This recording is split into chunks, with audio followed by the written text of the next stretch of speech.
préviens tout de suite, il n'y aura pas une vidéo où il n'y aura pas une Red Bull qui sera ouverte. Bonjour et bienvenue dans cette nouvelle vidéo. J'espère que cette petite intro avec ce burn vous a plu. Le burn était nul, on va pas se le cacher, le burn était nul, mais il y avait de la neige chez moi. Et quand il y a de la neige, je voulais en profiter pour faire un plan sympa dans la neige. Donc un petit burn avec le, avec le 450 SXF. On va tout de suite venir au vrai sujet de la vidéo, ma blessure.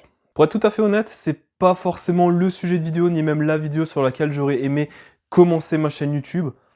Malheureusement, c'est des choses qui arrivent et c'est quelque chose que j'avais vraiment envie de partager. Je l'avais précisé dans la première vidéo, mais avec cette chaîne YouTube, j'aimerais partager aussi bien mes réussites que mes échecs. Cette blessure, justement, je la considère comme un échec, mais aussi comme un accident de parcours qui m'empêche de faire plein de choses que j'avais prévues durant l'hiver. Donc c'est aussi bien un échec, un accident, qu'un frein à la progression. Donc sans plus de suspense, je me suis blessé aux côtes. La miniature l'a bien laissé voir. Ouais, c'est une blessure aux côtes, et c'est vraiment pas ce qu'il y a de plus agréable. Donc pour poser un peu plus de contexte, le 11 octobre dernier, je m'étais inscrit aux essais tout-terrain de Triomphe, qui avaient lieu sur le terrain de mon club. Donc j'avais deux créneaux pour être précis. J'avais un créneau avec la 250 et un autre avec la 450. Petite précision, on s'en fout, mais j'avais essayé que les modèles cross. Ils avaient aussi ramené les modèles enduro, donc 2,5 et 450. Sauf que j'ai essayé que les cross parce que de toute façon l'enduro je pratique pas, donc je voyais pas l'intérêt d'essayer les enduros derrière.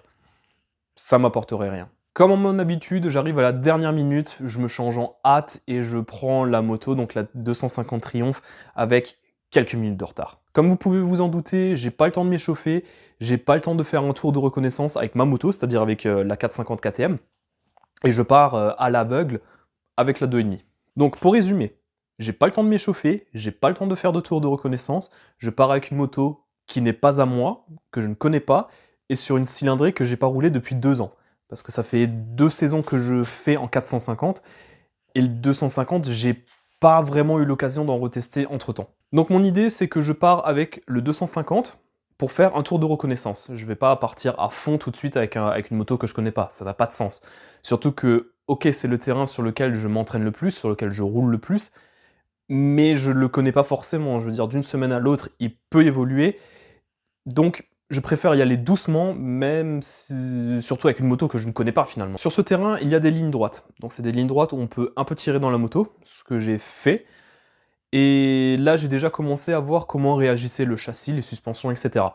Au demeurant, la moto est très bonne. Le châssis est très sain, la moto réagit bien.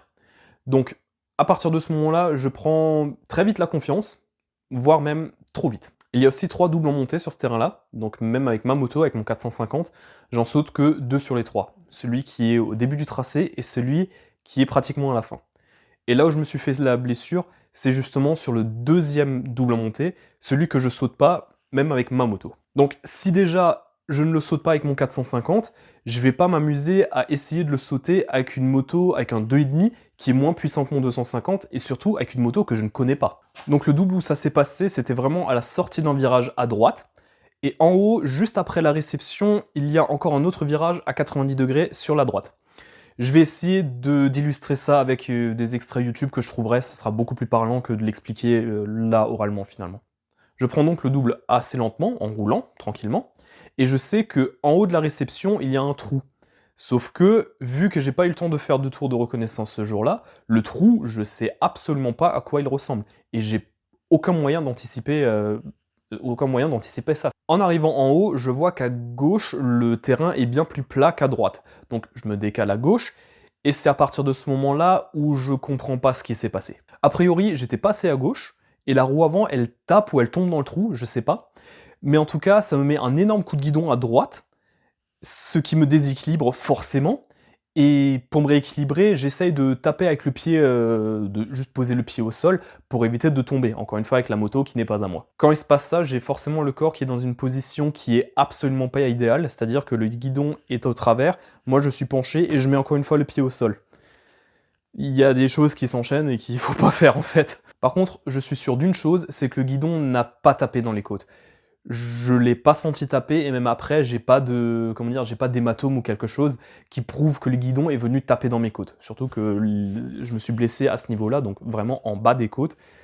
Mon pare-pierre ne couvre pas cet endroit-là, donc je l'aurais vu si le guidon avait tapé. Là, ce n'est pas le cas. Sur le coup, bizarrement, j'ai pas eu tant mal que ça, j'ai senti un petit truc, mais c'était pas phénoménal non plus. C'est surtout le soir où les douleurs ont commencé, et c'est le matin où ça a commencé à faire atrocement mal. Ah oui, et vu que je suis un idiot, le lendemain matin, je suis allé retourner rouler avec celle-là. Spoiler, ça n'a pas marché, c'était une idée de merde, et j'ai encore eu plus mal qu'avant. Donc à ce stade-là, la question est, qu'est-ce que je me suis fait réellement? Pour être précis, j'ai eu deux choses, assez distinctes, mais qui se rejoignent. D'une part, j'ai eu deux côtes qui ont été fissurées, donc fissurées, pas fracturées, c'est-à-dire que l'os est toujours ensemble, mais il est bien fragilisé, d'où le nom fissure en fait. Et d'autre part, je me suis fait une contusion costale, c'est-à-dire une contusion au niveau des côtes. Donc une contusion costale, qu'est-ce que c'est? Je vais pas jouer le médecin, je suis absolument pas médecin, donc je vais pas prétendre m'y connaître, ni même expliquer précisément ce que c'est. La seule chose à retenir, c'est que c'est les muscles qui sont touchés, et pas les os. Même si chez moi, il y a un effet cumulatif qui se fait.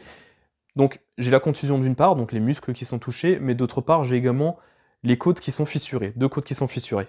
Je ne saurais plus dire lesquelles, pour être honnête. Donc là où j'aimerais mettre un accent, c'est que mes côtes ont été fissurées et pas fracturées.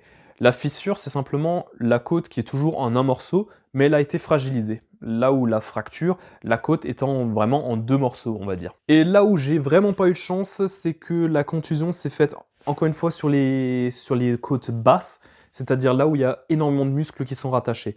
C'est essentiellement pour ça que cette blessure aux côtes-là met plus de temps à guérir que la normale, entre guillemets. Donc pour vous donner un ordre d'idée, ça met 3-4 mois à guérir.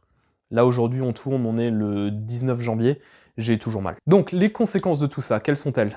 Je pense que c'est assez facile à deviner, mais des grosses douleurs. Dans les premières semaines qui ont suivi la blessure, j'ai eu des douleurs en permanence, des douleurs assez violentes, en permanence encore une fois, mais qui variaient un petit peu en intensité. Que ce soit debout, assis, couché, peu importe la position, j'avais mal en permanence. Même respirer, ça me faisait mal, et tousser, je préfère même pas en parler. Donc je tourne ça, on est le 19 janvier, j'ai toujours mal, ça fait 3 mois que j'ai toujours mal. Plus autant qu'avant, cependant, ça c'est quand même mieux, parce que franchement, avoir mal comme au début, ne pas pouvoir dormir correctement, c'est vraiment très très très long. Encore une fois, je commence sérieusement à en voir le bout, enfin, mais malheureusement, les blessures aux côtes, il n'y a rien à faire. Il n'y a rien à faire de concret. Il n'y a aucun moyen pour accélérer le processus de guérison. La seule chose à faire, c'est d'attendre. Le temps, c'est le seul remède qu'il y a à ce genre de blessure-là. Donc maintenant, quelle est la suite? Les douleurs sont plus aussi conséquentes, heureusement. J'ai quand même une grande frustration par rapport à toutes les choses que cette blessure-là repousse. J'avais des projets pendant l'hiver, j'avais des choses que je voulais entreprendre. Mais encore une fois, avec une blessure comme ça repousse un peu tout. Cette blessure alimente une énorme frustration que j'ai, parce que j'aurais voulu entreprendre certaines choses, donc notamment une transformation physique, c'est raté, je peux pas faire de sport, et même une préparation juste normale pour la saison motocross 2026. C'est raté aussi, je veux dire, je peux pas faire de sport dans cet état-là. Décharge lourde égale douleur, cardio égale forte respiration égale douleur, donc il y a juste rien à faire. Pour terminer, je voulais parler un petit peu des protections quand même. Dans mon cas, je vais être honnête, ça m'aurait pas servi à grand chose. C'est vraiment plus la torsion du corps qui a fait que mes côtes lâchent plutôt qu'un impact direct. Mais c'est pas une raison de pas porter de protection. Les protections, c'est clairement ce qu'il y a de plus important quand on fait de la moto. Ça peut vous éviter des blessures graves. Et dans certains cas, ça peut même vous sauver la vie. Donc, même si c'est pour des petits trajets où vous pensez, oui, c'est pas grand chose, équipez-vous toujours. Ça peut vous sauver la vie. Pour terminer, je voulais vous souhaiter une excellente année 2026. J'espère que vous l'avez commencé mieux que moi. Encore une fois, 2026, pour moi, ça doit vraiment être l'année du changement. Je vais essayer d'entreprendre plusieurs choses, notamment les réseaux sociaux, que ce soit ici sur YouTube ou même sur TikTok. Je vais essayer d'être le plus régulier possible en proposant le contenu le plus diversifié possible et le meilleur contenu possible finalement. Sur cela, c'est la fin de la vidéo. Bonne année 2026 et on se revoit très bientôt. Allez, salut tout le monde.